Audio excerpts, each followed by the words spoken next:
नमस्कार. देवश्री किचन मध्ये आपलं सर्वांचं स्वागत आहे. आजच्या आपल्या नाश्ता प्रेमिक्स सिरीज मध्ये आज मी तुम्हाला उपीट प्रेमिक्स कसं तयार करायचं ते दाखवते आहे. उपीट म्हणजेच उपमा. अगदी परफेक्ट रेसिपी मी तुम्हाला दाखवणार आहे. आणि सगळ्यात महत्वाचं म्हणजे जर तुमची मोठी मुलं असतील, ते बाहेर हॉस्टेलवर राहत असतील, तर त्यांच्यासाठी तुम्ही हे प्रेमिक्स नक्की बनवून देऊ शकता. आज आमची मुलगी सुद्धा बाहेर हॉस्टेलला चाललेली आहे, त्यासाठी मी हे प्रेमिक्स तयार करते. आणि आजची आपली प्रेमिक्स सिरीज सुरू आहे, तर त्यामुळे असे छान छान नाश्त्याचे जे प्रेमिक्स तयार होतात ते मी तुम्हाला दाखवण्याचा प्रयत्न करते आहे. कारण हे जे प्रेमिक्स आहेत ते आपल्या मुलांसाठी खूप उपयोगी येतात. त्यासाठी हा माझा छोटासा प्रयत्न आहे. या अगोदर आपण पोह्यांची प्रेमिक्स कसं करायचं ते पाहिलं. त्या अगोदर आपण पहिलं जे प्रेमिक्स होतं ते थालीपीठ प्रेमिक्स होतं. जर मुली बाहेर असतील तर करून खात असतील तर त्यांना हे थालीपीठाचं प्रेमिक्स सुद्धा तुम्ही तयार करून देऊ शकता. एकदम मस्त मस्त आणि सोप्या रेसिपी आहेत. रेसिपी पूर्ण पहा. आवडल्यास लाईक शेअर नक्की करा. त्याचबरोबर कमेंट करून माझ्या रेसिपी कशा वाटतात ते नक्की सांगा. त्याचबरोबर माझ्या चॅनलला सबस्क्राईब करायला विसरू नका.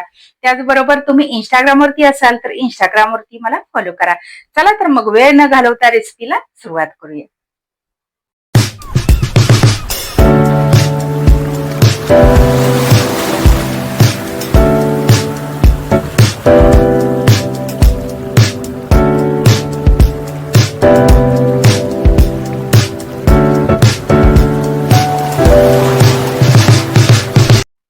उपीट प्रेमिक्स किंवा उपमा प्रेमिक्स करण्यासाठी सुरुवातीला आपण साहित्य पाहूया.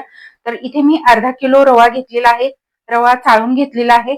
आणि फोडणीसाठी आपल्याला तेल लागणार आहे. मोहरी, जिरं, थोडीशी हळद, चवीनुसार मीठ, शेंगदाणे आणि इथे मी कांदा घेतलेला आहे. साधारण 2 कांदे आहेत, ते उन्हामध्ये मी वाळवून घेतलेले आहेत. तर अशा पद्धतीनेच आपल्याला कांदा वापरायचा आहे. त्यामुळे उपीटाला किंवा आपल्या उपम्याला चव खूप छान येते. आणि त्याचबरोबर 4 ते 5 हिरव्या मिरच्या घेतलेल्या आहेत, बारीक बारीक कट करून घेतलेल्या आहेत. थोडासा कढीपत्ता, बारीक चिरलेली कोथिंबीर आणि साधारण 1 ते 1.5 चमचा साखर घेतलेली आहे. आणि 2 चिमूट सॅट्रिक ऍसिड म्हणजेच लिंबू सत्व घेतलेलं आहे. तर आता आपण प्रीमिक्स कसं तयार करायचं ते बघू. गॅसवरती मी कढई ठेवले. कढई गरम झालेली आहे. यामध्ये आपण रवा भाजून घेणार आहोत. तर यामध्ये आपल्याला 2 चमचे एवढं तूप घालायचं आहे. तर इथे मी तुम्हाला सुरुवातीला साहित्यामध्ये तेल दाखवलं, पण जर तुम्ही मुलांना करून देत असाल तर तूप आवर्जून घाला. कारण इथे मी रवा भाजतानाच फक्त तुपाचा वापर करते. फोडणीसाठी मी तेलाचा वापर करणार आहे. तर इथे हा रवा छान चाळून घेतलेला आहे आणि या तुपावरती आपल्याला छान खमंग भाजून घ्यायचा आहे. जोपर्यंत याचा रंग बदलत नाही तोपर्यंत आपल्याला एकसारखं असं हलवत मिडियम गॅसवरती हा रवा भाजून घ्यायचा आहे. रवा आपला चांगला भाजलेला आहे, तुम्ही पाहू शकता.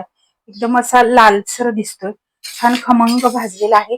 आता आपण हा एका ताटामध्ये काढून घेऊया. आता याच कढईमध्ये आपण फोडणीसाठी तेल घालूयात.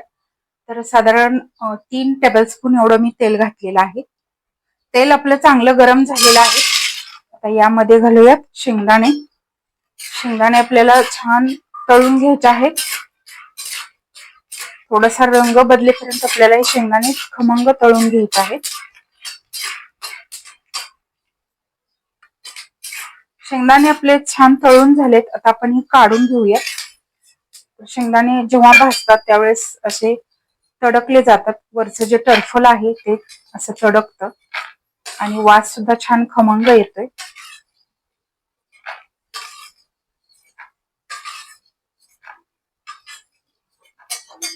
शेंगदाणे काढून झालेले आहेत. आता आपण यामध्ये घालूयात हिरवी मिरची.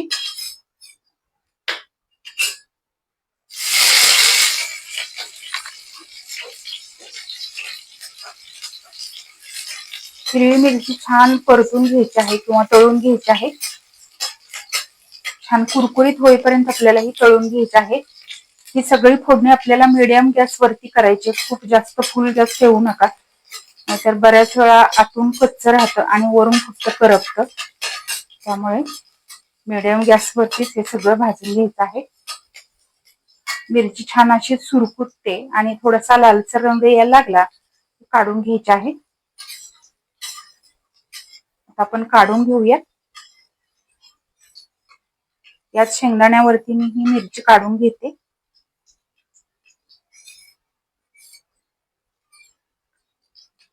थोडीशी थंड झाली की मिरची छान कुरकुरीत होते.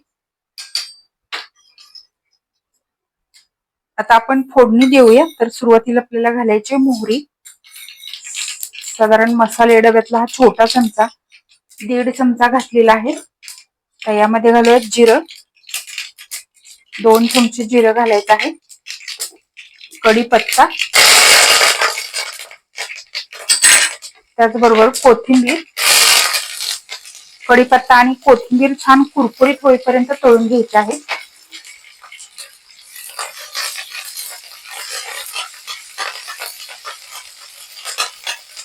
कढीपत्ता लगेचच कुरकुरीत होतो, पण थोडस कोथिंबीरीला वेळ लागतो.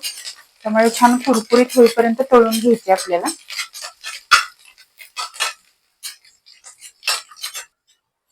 कोथिंबीर छान कुरकुरीत झालेली आहे, छान तळलेली आहे. आता यामध्ये आपण हा वाळवून घेतलेला कांदा घालूया. कांदा आपल्याला जास्त परतायचा नाही, अगदी नॉर्मल थोडासा भाजून घ्यायचा आहे. खूप जास्त कांदा भाजला तर त्याची चव कडवट लागू शकते. कांदा चांगला परतून झालेला आहे. आता यामध्ये आपण घालूयात चवीनुसार मीठ. किती रवा आहे त्यानुसार तुम्ही यामध्ये मीठ घाला. आणि हळद घालूयात. छोटा 1 चमचा हळद घातलेली आहे. हे व्यवस्थित मिक्स करून घेऊया. त्याचबरोबर यामध्ये आता मिरच्या आणि शेंगदाणे जे तळून घेतले होते ते सुद्धा आपल्याला यामध्ये घालायचं आहे. हे पण व्यवस्थित मिक्स करून घेऊया.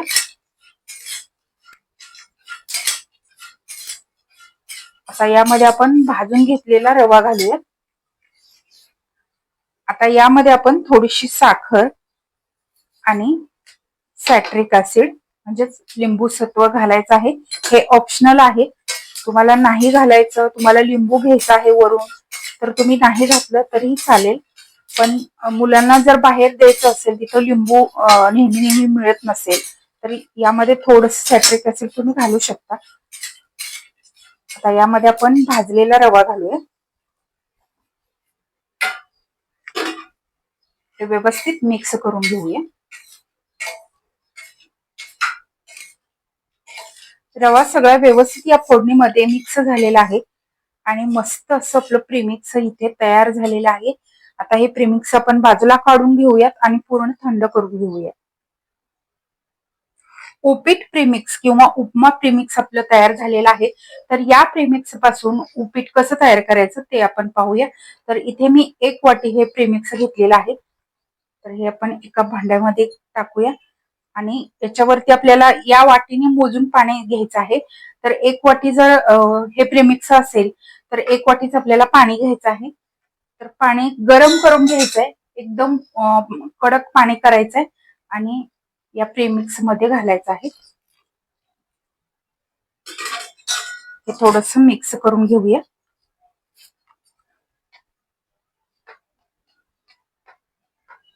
आणि आता याच्यावरती झाकण ठेवायचं